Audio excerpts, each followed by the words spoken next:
بسم اللہ الرحمن الرحیم۔ تو بریک سے پہلے میں یہ عرض کر رہا تھا کہ نبی پاک صلی اللہ علیہ وسلم کو اللہ رب العزت رات کے وقت مسجد الحرام سے مسجد الاقصیٰ تک لے گئے، اور یہیں سے ایک بات دوسری بھی پتہ چلتی ہے جب ہم قرآن کریم کی اس آیت کو دیکھتے ہیں کہ سبحان الذی اسری بعبدہ، کہ اللہ رب العزت اپنے بارے میں فرماتے ہیں کہ پاک ہے وہ ذات جو اپنے بندے کو لے گئے، بے عبدہ اپنے بندے کو لے گئے۔ یہاں سے یہ بات بھی پتہ چلتی ہے کہ نبی پاک صلی اللہ علیہ وسلم کو اپنی روح کے ساتھ اور اپنی جسم کے ساتھ اس سفر کو کروایا گیا۔ یہ اس لیے میں عرض کرنا ضروری سمجھا کہ بعض لوگوں کے ذہن کے اندر یہ بات ڈالی گئی ہے کہ نبی پاک صلی اللہ علیہ وسلم اپنے جسم اطہر کے ساتھ نہیں گئے بلکہ ویسے روح گئی تھی، لیکن صحیح یہ ہے کہ نبی پاک صلی اللہ علیہ وسلم اپنی جسم مبارک کے ساتھ یہ سفر فرمایا، اور رات کو وہاں پھر جب پہنچے مسجد الاقصیٰ کے علاقے کے اندر تو ساتھ میں سیدنا جبرائیل علیہ السلام بھی تھے۔ وہاں جو براق تھا اس کو وہاں رکھا، اور پھر نبی پاک صلی اللہ علیہ وسلم مسجد اقصیٰ کے اندر تشریف لے گئے۔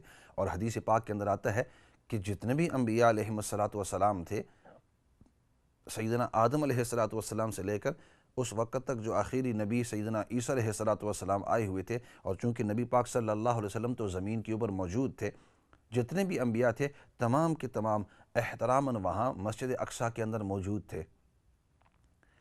اللہ رب العزت نے ان تمام کے تمام کو وہاں حاضر کیا تھا، اور ہمارا عقیدہ ہے، ہمارا ایمان ہے کہ انبیاء علیہ السلام اپنی قبروں کے اندر زندہ ہوتے ہیں۔ کس طرح ان کی زندگی ہوتی ہے اللہ رب العزت بہتر جانتے ہیں، لیکن اپنے قبور کے اندر تمام کے تمام انبیاء اور خاصاً ہمارے نبی پاک صلی اللہ علیہ وسلم زندہ ہیں۔ انبیاء علیہ السلام وہاں مسجد اقصیٰ کے اندر آپ صلی اللہ علیہ وسلم کا انتظار فرما رہے تھے۔ نبی پاک صلی اللہ علیہ وسلم تشریف لائے، اندر آئے مسجد اقصیٰ کے اندر، اور وہاں پھر آپ نے 2 رکعت جو تحیۃ المسجد تھی آپ صلی اللہ علیہ وسلم نے وہ پڑھائی، 2 رکعت نفلیں پڑھائی۔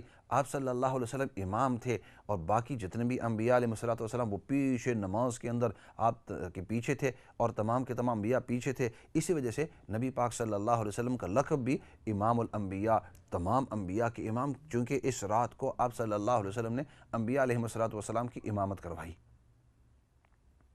جب آپ نے امامت کروائی اس کے بعد آپ صلی اللہ علیہ وسلم مسجد الاقصیٰ سے تشریف لے آئے، نکلے، اور پھر باہر براق کھڑا تھا، اور اس براق کے اوپر آپ صلی اللہ علیہ وسلم تشریف فرما ہوئے، اور تشریف فرما ہونے کے بعد سیدنا جبرائیل علیہ السلام نے فرمایا کہ اب اللہ رب العزت کی ملاقات کے لیے اب جاتے ہیں۔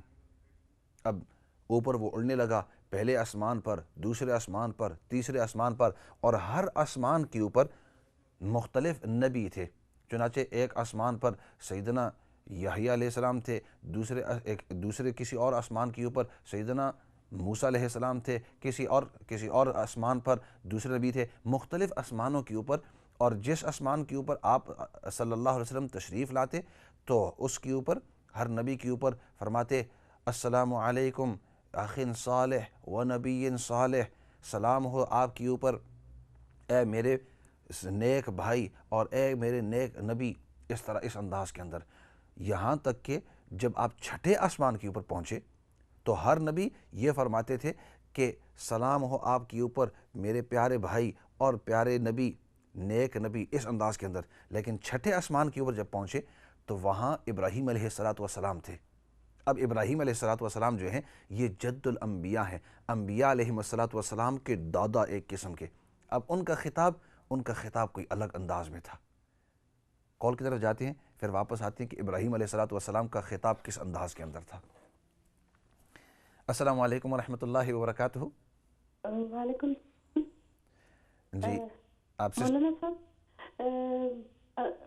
نہایت ادب کے ساتھ مہربانی فرما کر آپ ایک سوال کا جواب بتا دیں۔ جی آپ سسٹر کدھر سے بات کر رہے ہیں؟ جی میں برائے ٹھیک ہے بات کریں جی۔ قرآن حکیم کو ترجمے کے ساتھ اور بغیر ترجمے کے ساتھ پڑھنے کی کیا فضیلت ہے، اس کو ذرا ڈیٹیل کے ساتھ پلیز بتا دیں۔ یعنی آپ کا سوال یہ ہے کہ پڑھنے کے ساتھ، ترجمے کے ساتھ اور بغیر ترجمے میں پڑھنے میں کیا فرق ہے، آپ یہ پوچھنا چاہتے ہیں؟ جی فضائل میں کیا فرق ہے؟ فضائل میں، اچھا فضائل میں، ٹھیک ہے۔ ٹھیک ہے، آپ سنتے رہیے، انشاءاللہ میں کوشش کروں گا کہ اس سوال کا بھی جواب دوں۔ اگلی کال کی طرف جاتے ہیں۔ السلام علیکم ورحمۃ اللہ وبرکاتہ۔ جی وعلیکم السلام۔ بہت ہولڈ کرنا پڑا مجھے میرے بھائی، بہت زیادہ انتظار۔ ایک خاتون ہے، ان کی بیٹی کی ڈیتھ ہو گئی، تو وہ اس کے لیے پیسے اکٹھے کر کے تو اس کے نام کا اسکول بنوانا چاہتے ہیں۔ ٹھیک، تو کیا یہ لوگ صدقہ یا خیرات یا کس طرح دے سکتے ہیں کہ کسی کے نام کے اسکول کے لیے؟ جی، مطلب آپ یہ کہنا چاہتے ہیں کہ آپ کلیکٹ کرتے ہیں کسی کی طرف سے؟ آپ میں نہیں، کوئی ہے، ان کی کوئی عورت ہے، ان کی جوان بیٹی تھی، کوئی فوت ہو گئی ہے نا، تو وہ کہتی ہے کہ میں نے اپنی بیٹی کے نام کا نا ایک مدرسہ کھولنا ہے یا اسکول کھولنا ہے کوئی۔ ٹھیک، سمجھ میں آ گئی بات۔ تو وہ عام انہوں نے اپیل کی ہے کہ لوگ پیسے دیں، تو کئی لوگ صدقہ یا خیرات کر کے وہ دینا چاہتے ہیں، تو کیا یہ جو اپنی بیٹی کے نام پہ کھولنا چاہتی ہے وہ صدقہ یا خیرات کر کے لوگ دے سکتے ہیں اس کو؟ ٹھیک ہے، دوسروں سے اکٹھے کر سکتی ہیں وہ؟ ٹھیک ہے، انشاءاللہ اس سوال کا بھی جواب دیں گے۔ ذرا ابھی پلیز ابھی دے دے۔ چلو، اس سوال کا جواب مختصر انداز کے اندر یہ ہے کہ صدقہ دو قسم کا ہوتا ہے، ایک ہوتا ہے نفلی صدقہ اور ایک ہوتا ہے واجب صدقہ۔ نفلی جو صدقہ ہے وہ اس کے اندر چل سکتا ہے، یا جس کو ہم کہتے ہیں للہ، فی اللہ، فی سبیل اللہ، اللہ کے واسطے، یہ جو چندے ہوتے ہیں یہ آپ دے سکتے ہیں۔ البتہ جو صدقہ واجبہ جس کو ہم نظر کہتے ہیں، تو نظر اس کے اوپر نہیں چل سکتی، زکوٰۃ اس کے اوپر نہیں چل سکتی۔ نظر، ایک شخص نے کہا کہ میری اگر بیٹی ایگزام کے اندر پاس ہو گئی میں اس کو اتنے پیسے دوں، یا اگر میری بیٹی اس بیماری سے ٹھیک ہو گئی یا بیٹا ٹھیک ہو گیا تو میں اتنے پیسے دوں، جب نظر مانتے ہیں تو وہ چیز جو ہوتی ہے وہ صدقہ واجبہ، وہ واجب صدقہ ہے، تو وہ اس کے اندر نہیں دے سکتے، اور اسی طرح زکوٰۃ نہیں دے سکتے۔ ان دونوں کے علاوہ باقی جو بھی پیسے ہیں آپ اس کے اندر دے سکتے ہیں، اور وہ آپ سے کلیکٹ کر سکتی ہیں۔ اگلی کال کی طرف جاتے ہیں۔ اچھا، کال ڈراپ ہو گئی ہے، اگلے کال کی طرف جاتے ہیں۔ السلام، اچھا ایسا لگتا ہے کہ کافی دیر تک انتظار کرتے رہے اور کافی بیزی بھی ہیں، وہ ڈراپ ہو رہی ہیں۔ السلام علیکم ورحمۃ اللہ وبرکاتہ۔ وعلیکم السلام ورحمۃ اللہ وبرکاتہ۔ جی، آپ کہاں سے بات کر رہے ہیں اور کون بات کر رہے ہیں؟ جی، اے عزیز برمنگھم سے عبدالعزیز بات کر رہے ہیں برمنگھم سے۔ جی ٹھیک ہے، ٹھیک ہے، ارشاد فرمائیں بھائی۔ جی سرکار، ایک سوال ہے کہ یہ جو زمین گردش کر رہی ہے یا سورج کا گردش کر رہا ہے، لیکن کو اللہ تعالیٰ نے قرآن میں کیا اس کا ارشاد فرمایا، ذرا اس پر آپ روشنی ڈالیں نا۔ ٹھیک ہے، یعنی زمین گردش کر رہی ہے یا سورج گردش کر رہا ہے، کون سی گردش کر رہی ہیں، اور قرآن کریم کا اس کے اندر؟ ٹھیک ہے، انشاءاللہ ضرور اس کے اوپر میں ضرور عرض کروں گا۔ ٹھیک ہے، انشاءاللہ اچھا سوال کیا، یہ اسٹرونومی کے بارے میں اور سائنس کے بارے میں آپ نے سوال کیا، اور آپ کا حق ہے، یو موسٹ ویلکم، جس کے بارے میں آپ سوال کرنا چاہتے ہیں یو کین کال۔ اگلی کال کی طرف جاتی ہیں۔ السلام علیکم ورحمۃ اللہ وبرکاتہ۔ آپ کی آواز آ رہی ہے سسٹر، آپ کہاں سے بات کر رہے ہیں؟ میری آواز آ رہی ہے؟ جی جی بالکل پوری آ رہی ہے۔ جی، میرا سوال ہے کہ جب تہجد پڑھتے ہیں ٹھیک ہے، تو اس میں کم سے کم کتنا پڑھنا چاہیے، کیا پڑھنا چاہیے؟ کم سے کم کا مطلب یعنی جب آپ سورۃ فاتحہ کے ساتھ جو پڑھنا چاہتے ہیں سورت، اس کا پوچھ رہے ہیں، یا کم سے کم رکعتوں کے اندر؟ سورۃ فاتحہ کے بعد، جی یعنی سورۃ فاتحہ کے بعد جو سورت پڑھی جاتی ہے وہ کم سے کم کتنا پڑھنا چاہیے، یا آپ رکعتوں کے بارے میں پوچھتے ہیں کہ رکعتیں جو ہے وہ کم سے کم؟ جی، رکعت نہیں پوچھنا، ایک رکعت میں جو الحمد شریف کے بعد پڑھتے ہیں سورت، وہ کتنی صورتیں پڑھنی چاہیے؟ ٹھیک ہے، انشاءاللہ ایسے کریں گے، اس سوال کا بھی جواب دیں گے، آپ دیکھتے رہیے اور تھوڑی دیر کے بعد اس کا پھر جواب دیتے ہیں۔ اگلی کال کی طرف جاتی ہیں، کالیں کافی ہیں۔ السلام علیکم ورحمۃ اللہ وبرکاتہ۔ وعلیکم السلام۔ دیکھیے میرا سوال ہے، پچھلی دفعہ بھی میں نے کیا تھا مگر آپ کا ٹائم ختم ہو گیا تھا تو آپ جواب نہیں دے سکے۔ بات یہ، میں نے عشاء کے جو وطر میں اگر تہجد میں پڑھتی ہوں تو اس وقت جب نیت کریں تو کون سی نماز کا وقت کہنا چاہیے، اور دوسرے یہ کہ جو دو آخری نفلیں ہیں وہ کس وقت ادا کرنی چاہیے، رات کو یا تہجد کے بعد، کس وقت وہ نفلیں؟ آپ ذرا تفصیل سے اس کی بتا دیجیے پلیز، کہ عشاء کا وقت تو نہیں ہوتا تہجد کے وقت، تو اس وقت کیا نماز کا وقت کیا کہنا چاہیے؟ ٹھیک ہے، ٹھیک ہے، انشاءاللہ ضرور اس کا بھی سوال انشاءاللہ کوشش کریں گے دینے کے لیے۔ اگلی کال کی طرف جاتی ہیں۔ السلام علیکم ورحمۃ اللہ وبرکاتہ۔ السلام علیکم ورحمۃ اللہ وبرکاتہ۔ وعلیکم السلام ورحمۃ اللہ۔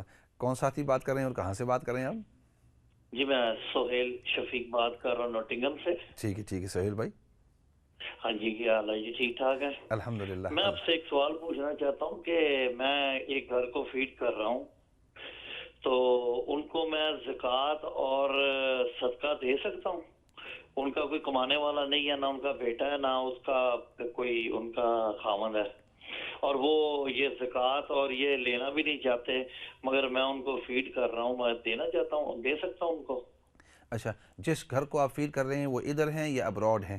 ابراڈ ہے، اچھا، پاکستان میں. اور اگلی بات یہ ہے کہ آپ دیکھو کہ جس گھرانے کو آپ فیڈ کر رہے ہیں، جس شخص کو آپ پیسے دے رہے ہیں، آیا اس کے پاس زکوٰۃ کا نصاب ہے؟ یعنی مطلب انگلینڈ کے لحاظ سے تقریباً 280 تقریباً 300 پاؤنڈ اس کے پاس سیوڈ ہیں یا نہیں؟ نہیں ہے، وہ عورت ہے، بیوہ ہے، اس کے اور پاس ان کی بیٹی ہے جوان، اور ان کا چھوٹا سارا گھر ہے. میں ان کو مطلب ان کے گھر کو فیڈ کر رہا ہوں کتنے سالوں سے، اچھا پر میں اس سوچ میں تھا کہ میں پھر بھی پوچھ لوں. اچھا تو ان کا کوئی کمانے والا نہیں ہے. اچھا تو میں دوبارہ سوال آپ سے عرض کرتا ہوں، آپ اگر میرے سوال کا جواب دیں گے تو اسے اگلی Sorry. بات پھر واضح ہو جائے گی. اولاً یہ ہے Okay. کہ اس کے پاس تقریباً 300 پاؤنڈ سیوڈ ہیں یا نہیں؟ نہیں ہے. اچھا، دوسرا سوال یہ ہے کہ ان کے پاس سونا چاندی ہے کہ نہیں؟ وہ لڑکی جس کی شادی کرنی ہے نا اس کے لیے تھوڑا بہت ہے، بس انہوں نے جس کی شادی کرنی ہے، لڑکی جوان ہے. جی، تو جس کے پاس سونا چاندی ہے، اگر اس کے پاس 7.5 تولہ سونا ہے تو ہم کہیں گے کہ وہ لڑکی اب اسلامی نقطہ نظر سے مالدار ہے، اس کو تو زکوٰۃ نہیں دے سکتے. البتہ اس کی جو ماں ہے، اگر اس کی ماں کے پاس کوئی سونا، ماں کو کہہ رہا ہوں نا جی، اگر وہ سونا ماں کے پاس ہے 7.5 تولہ، تو اب چونکہ وہ زکوٰۃ کی مستحق نہیں ہے، آپ اس کو زکوٰۃ نہیں دے سکتے. اچھا تو اس کو میں اپنا یہ جو ان سے صدقہ دے سکتا ہوں؟ جی، تو میں بات پوری کر لوں کہ اگر اس کے پاس 7.5 تولہ سونا ہے تو اب اس کے اوپر خود زکوٰۃ فرض ہے، اس کو آپ زکوٰۃ نہیں دے سکتے. اور چونکہ زکوٰۃ نہیں دے سکتے، البتہ دوسرے جو پیسے ہیں، صدقہ ہو گیا یا للہ ہو گیا، ہم جس کو ہم کہتے ہیں ویسے مدد ہوتی ہے، یہ تو آپ جس کو بھی دینا چاہیں آپ دے سکتے ہیں. تو آف کورس اگر وہ مستحقہ ہے تو بالکل آپ دے سکتے ہیں اور دینا بھی چاہیے. تو زکوٰۃ جو ہے اس کے اوپر نہیں لگتی. ٹھیک ہے، بات یہ ہے کہ مجھے تو نہیں پتا ان کے پاس سونا ہے یا نہیں، مگر وہ ان کا چھوٹا سارا گھر ہے، وہ بچی کو اپنا پال رہی ہے، جوان بچی ہے اور خود ہے، وہ کام نہ کرتی ہیں، نہ ان کا کوئی بیٹا ہے نہ خاوند ہے. یہ میں پوچھ رہا ہوں. جی، تو ہمیشہ جب بھی آپ کسی کو زکوٰۃ دیں، صرف آپ کے لیے میں یہ جواب نہیں کروں بلکہ جتنے بھی ناظرین سامعین ہیں ان تمام کے لیے، کہ whenever you are about to give your zakat, جب بھی آپ زکوٰۃ ادا کرنے جائیں تو اس کے لیے ضروری ہے کہ آپ دیکھو کہ وہ زکوٰۃ کے مستحق ہیں یا نہیں. اگر وہ زکوٰۃ کے مستحق ہیں، ان کے پاس 7.5 تولہ چاندی نہیں ہے، یا 7.5 تولہ سونا نہیں ہے، یا 52 تولہ چاندی نہیں ہے، یا تقریباً 300 پاؤنڈ سیوڈ نہیں ہے، تو ہم کہیں گے جب یہ چیزیں نہیں ہیں تو اب زکوٰۃ کے مستحق ہیں. اگر ان تینوں چیزوں میں سے کوئی ایک بھی ہے تو ہم کہیں گے آپ اس کو زکوٰۃ نہیں دے سکتے. ویسے اگر آپ ان کو ہدیہ دینا چاہتے ہیں یا ویسے ان کے اوپر خرچہ کرنا چاہتے ہیں تو اللہ رب العزت آپ کو ضرور اس کا بدلہ ضرور دیں گے. ٹھیک ہے انشاءاللہ. اخیری کال کی طرف جاتے ہیں کیونکہ بہت سارے سوالات ہیں. وہ السلام علیکم ورحمۃ اللہ وبرکاتہ. وعلیکم السلام ورحمۃ اللہ وبرکاتہ. آپ کہاں سے بات کر رہے ہیں؟ میں سٹھ نور سے بات کر رہا. کہاں سے؟ سٹھ نور سے. اچھا، آپ کا کیا سوال ہے؟ آپ کیا کہنا چاہیں گے؟ میں نے بتانا ہے، آپ بتا رہے تھے زکوٰۃ کے لیے. کیا بتلانا ہے؟ زکوٰۃ کے لیے کتنے زکوٰۃ کا کیا ہوتا ہے؟ زکوٰۃ کیا ہوتی ہے؟ زکوٰۃ پیسے دیتے ہیں. اچھا ٹھیک ہے، ایسے کریں گے. یہ تو آپ نے بڑا سوال کیا، ہو سکتا ہے اس کے لیے آج وقت نہ ہو، کسی اور موقع کے اوپر پورا مستقل بیان کریں گے کہ زکوٰۃ کیا ہے، اس کا کتنا انداز، کتنا دینا چاہیے اور کس کو دینا چاہیے. لیکن مختصر انداز کے اندر زکوٰۃ یہ یعنی مسلمان کے اوپر جیسے نماز فرض ہے، روزہ فرض ہے، اسی طرح کچھ کنڈیشنز ہیں ان کے ساتھ زکوٰۃ بھی فرض ہے. زکوٰۃ یہ ہوتا ہے کہ اپنے مال میں سے تھوڑا سا مال نکال کر غریبوں کو دے دینا، تو اس کو زکوٰۃ کہتے ہیں. تو ہر شخص کے اوپر یہ ضروری بھی نہیں ہوتی بعض لوگوں کے اوپر جن کو اللہ رب العزت نے مالی وسعت دی ہے ان کے اوپر یہ ضروری ہوتی ہے۔ ایسا کرتے ہیں سوالوں کے جواب دیتے ہیں اور پھر وقت بچا تو انشاءاللہ وہ جو معراج کا واقعہ ہے اس کی طرف واپس آئیں گے۔ سب سے پہلے بھائی سجاد آپ نے اسٹوک ایسیکس سے آپ نے سوال کیا تھا اور پوچھا تھا کہ آپ کو سٹروک ہوئی ہے، ہم آپ کے لیے دعا کریں۔ ضرور ہم دعا کریں گے آپ کے لیے، اللہ رب العزت آپ کو بھی اور جتنے بھی بیمار ہیں ہماری دعا ہے کہ اللہ رب العزت سب کو صحت نصیب فرمائے، آپ کے لیے بہتری کے فیصلے فرمائے، آسان فرمائے۔ اور باقی جو ہے انسان کو جب اس قسم کے حادثات پیش آ جاتے ہیں تو انسان ہر فرض نماز کے بعد دعا کرے، کیونکہ فرض نماز کے بعد جو دعا ہوتی ہے یہ قبول ہوتی ہے۔ اور دوسری بات یہ ہے کہ حدیث پاک کے اندر دعا ہے کہ بسم اللہ تربت ارضنا بریق بعضنا لیشفى سقیمنا، کہ تھوڑے سے آپ پانی لیویں یا مٹی لیویں یا کوئی چیز اور اس کے اوپر دم کریں۔ نبی پاک صلی اللہ علیہ وسلم نے ہمیں یہ طریقہ سکھایا تھا کہ بسم اللہ تربت ارضنا، بسم اللہ پڑھ کر اس کو تھوڑے سے مٹی لے لو، پاک مٹی آف کورس، اور یا پانی لو، اور اس جگہ کے اوپر جہاں بھی آپ کو تکلیف ہو یا سٹروک ہو یا کوئی بھی، اس کے اوپر آپ اس طرح دم کر لو بسم اللہ، یا اس طرح بریق بعضنا لیشفى سقیمنا، یہ دعا ہے۔ تو یہ دعا آپ میں نے دوبارہ 2 مرتبہ اس لیے کہی ہے تاکہ اگر آپ یاد کرنا چاہیں یا آپ ریکارڈ کرنا چاہیں آپ ریکارڈ کر سکتے ہیں، لکھ سکتے ہیں، اور یہ دعا پڑھیں اللہ رب العزت اس کے اندر، کیونکہ نبی پاک صلی اللہ علیہ وسلم نے حدیث صحیح کے اندر ہمیں یہ دعا سکھائی ہے، تو اس لیے یہ دعا پڑھیں تو انشاءاللہ اس کے اندر بہتری ہوگی۔ اس کے بعد والا سوال یہ تھا کہ کچھ لوگوں کے اندر یہ تکبر والا مادہ ہوتا ہے، بڑے تکبرانہ انداز کے اندر پیش آتے ہیں کہ اللہ رب العزت نے مجھے مال دیا ہے یا مجھے اولاد دی ہوئی ہے یا مجھے جائیداد دی ہوئی ہے اور آپ فلاں آپ کے حالات ٹھیک نہیں ہیں۔ بھائی اس طرح کبھی نہیں کرنا چاہیے۔ وَتُعِزُّ مَن تَشَاءُ وَتُذِلُّ مَن تَشَاءُ بِيَدِهِ الْخَيْرُ مَالِكَ الْمُلْكِ تُؤْتِي الْمُلْكَ مَن تَشَاءُ وَتَنزِعُ الْمُلْكَ مِمَّن تَشَاءُ وَتُعِزُّ مَن تَشَاءُ وَتُذِلُّ مَن تَشَاءُ، اے مالک الملک، جس کو تو چاہتا ہے، اللہ رب العزت خود فرماتے ہیں جس کو تو چاہتا ہے تو اس کو مال دیتا ہے، جس کو تو چاہتا ہے اس سے مال تو چھین لیتا ہے، جس کو تو چاہتا ہے اس کو عزت دیتا ہے اور جس کو تو چاہتا ہے اس سے عزت چھین لیتا ہے۔ آپ نے دیکھا کہ بعض اوقات ایسے حالات ہوئے کہ جنہوں نے بڑا تکبر کیا، اللہ رب العزت نے ان کو زمین کے اوپر پٹانگ مارا۔ ان قارون کان من قوم موسیٰ فبغى علیہم، قارون موسیٰ علیہ السلام کی قوم میں سے تھا، فبغى علیہم، اس نے سرکشی کا، ظلم کا اظہار کیا۔ پھر آگے اللہ رب العزت کیا فرماتے ہیں؟ وَآتَيْنَاهُ مِنَ الْكُنُوزِ مَا إِنَّ مَفَاتِحَهُ لَتَنُوءُ بِالْعُصْبَةِ أُولِي الْقُوَّةِ، ہم نے قارون کو ہم نے اتنا مال دیا ہوا تھا کہ ہر غار کے اندر اس کے پاس غار ہوتے تھے، وہ مال سے بھرا ہوا ہوتا اور اس کے اوپر دروازے کی چابی ہوا کرتی تھی۔ فرمایا غار کتنے تھے اس کو تو چھوڑو، مال سے بھرے ہوئے تھے، اس کی جو چابیاں وہ اتنی زیادہ ہوتی تھی کہ 70 اونٹ تو اس کی صرف چابیاں اٹھایا کرتے تھے۔ ایک اونٹ کے اوپر اتنی زیادہ چابیاں تھیں، دوسرے اونٹ کے اوپر اتنی زیادہ چابیاں تھیں۔ اب اندازہ لگا لو اگر ایک شخص اس کے پاس بڑے کارخانے ہیں تو اس کے پاس بڑے بڑے بنچ آف کیز ہوتے ہیں، تو ان مفاتحہ لتنوء بالعصبۃ اولي القوہ، اللہ رب العزت فرماتے ہیں کہ 70 اونٹوں کو وہ تھکا دیتی تھی۔ اذ قال له قومه لا تفرح، اس کے قوم نے کہا کہ اے قارون سرکشی نہ کرنا، اپنے تکبر مت کرنا، ان اللہ لا يحب الفرحین، جو تکبر کرتے ہیں، اعتراتے ہیں، اپنے آپ کو بہت بڑا سمجھتے ہیں، اللہ رب العزت ان کو پسند نہیں کرتے۔ تو اس نے کہا انما اوتیتہ علی علم عندی، یہ تو میری علم کی وجہ سے، میری اپنی طاقت کی وجہ سے میرے پاس اتنا مال آیا ہوا ہے۔ اس نے بڑی تکبر کی، اس نے بڑا اپنے آپ کو بڑا سمجھا، دوسروں کو حقیر سمجھتا تھا۔ اوئے ہوئے ہوئے، عجیب اس کا واقعہ ہے، کاش وقت ہوتا۔ اس نے تکبر کیا، اس نے اپنے آپ کو بڑا سمجھا اور دوسروں کو اپنے سے کم سمجھتا تھا۔ اللہ رب العزت نے اس کو ایسی سزا دی کہ ایسے جو ہے بہت کم لوگوں کو سزا دی، بڑا متکبر تھا۔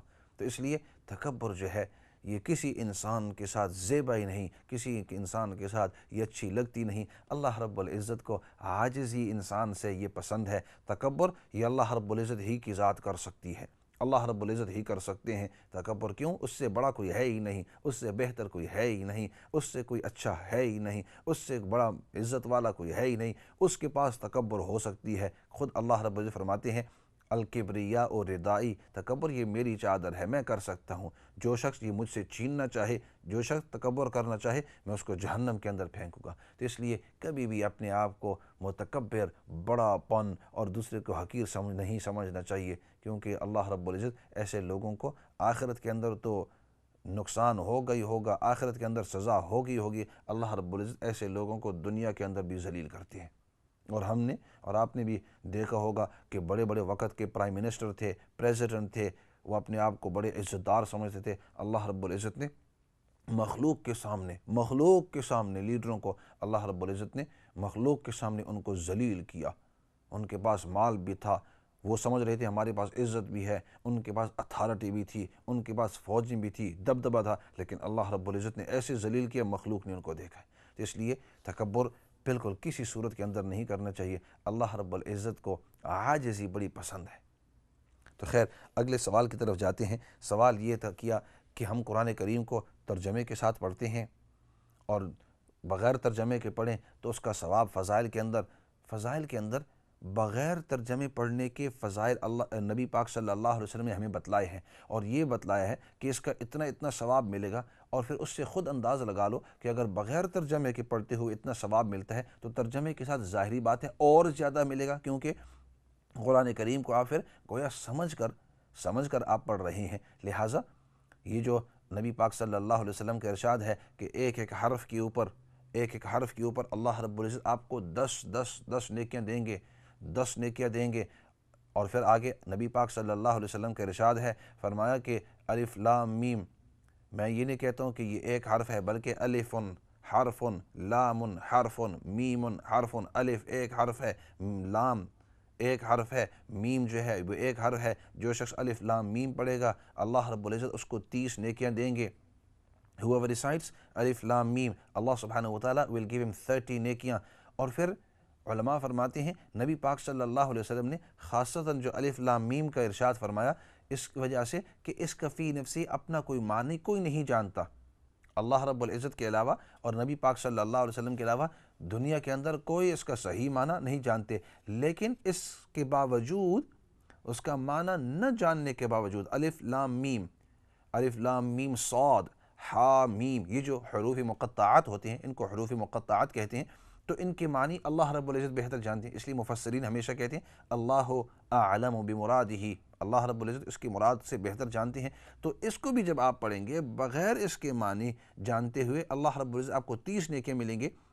تو جو حصے آپ پڑھیں گے معنی جانتے ہوئے یا اس کا ترجمہ جانتے ہوئے، تو ظاہری بات ہے کہ اللہ رب العزت اس کے اوپر آپ کو اور زیادہ ثواب نصیب فرمائیں گے۔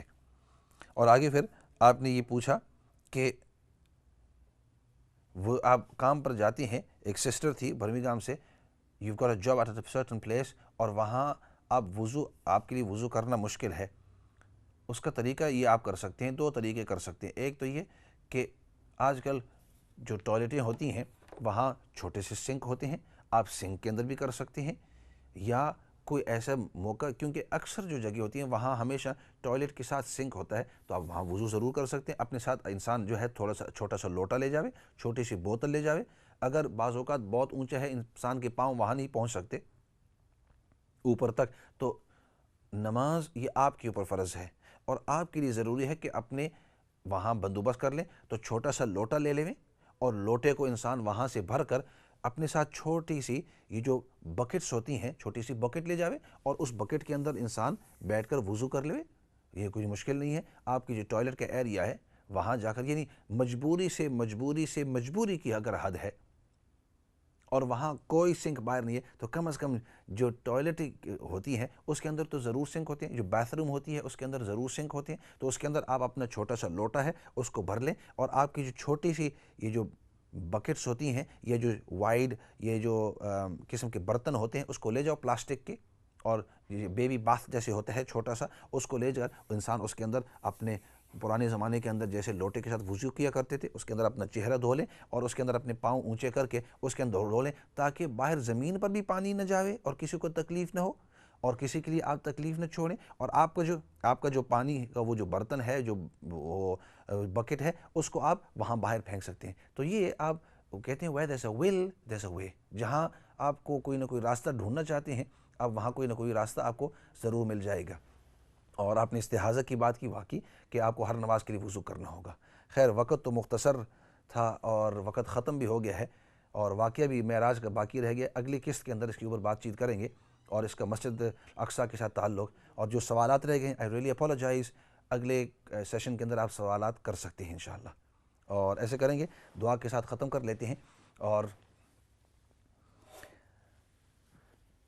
اگلی قسط تک انتظار کیجیے۔ الحمدللہ رب العالمین والصلاة والسلام علی سید الانبیاء والمرسلین محمد وعلی آلہ وصحبہ اجمعین۔ ربنا ظلمنا انفسنا وإن لم تغفر لنا وترحمنا لنكونن من الخاسرين اللهم ربنا اغفر لنا ولإخواننا الذين سبقونا بالإيمان ولا تجعل في قلوبنا غلا للذين آمنوا ربنا إنك رؤوف رحيم۔ یا رب العالمین تو ہم سب کو دین کی صحیح سمجھ نصیب فرما، ہم سب کو دین پر استقامت نصیب فرما۔ یا رب العالمین جتنے بھی بیمار ہیں سب کو شفا نصیب فرما، جتنی بھی پریشان حال ہیں یا رب العالمین سب کی پریشانیوں کو دور فرما۔ یا رب العالمین جتنے بھی مرحومین اس دنیا سے جا چکے ہیں یا رب العالمین سب مرحومین کی بخشش اور مغفرت فرما۔ نبی پاک صلی اللہ علیہ وسلم کے ساتھ سچا عشق، سچی محبت تو ہم سب کو نصیب فرما، پوری زندگی سنت مبارکہ کے اوپر چلنے کی توفیق نصیب فرما۔ یا رب العالمین سب سے بڑی بات وہ تیری رضا مندی ہے، یا اللہ تو ہم سب کو دنیا اور آخرت کے اندر اپنی رضا مندی نصیب فرما۔ یا اللہ شیطان کے حملوں سے، اس کے مکر و فریبوں سے تو ہم سب کی حفاظت فرما، ہم سب کو آپس میں اتفاق اور اتحاد نصیب فرما، اور یا رب العالمین اور جتنی بھی دل کی کدورتیں ہیں ان کو دور فرما برحمتک یا ارحم الراحمین۔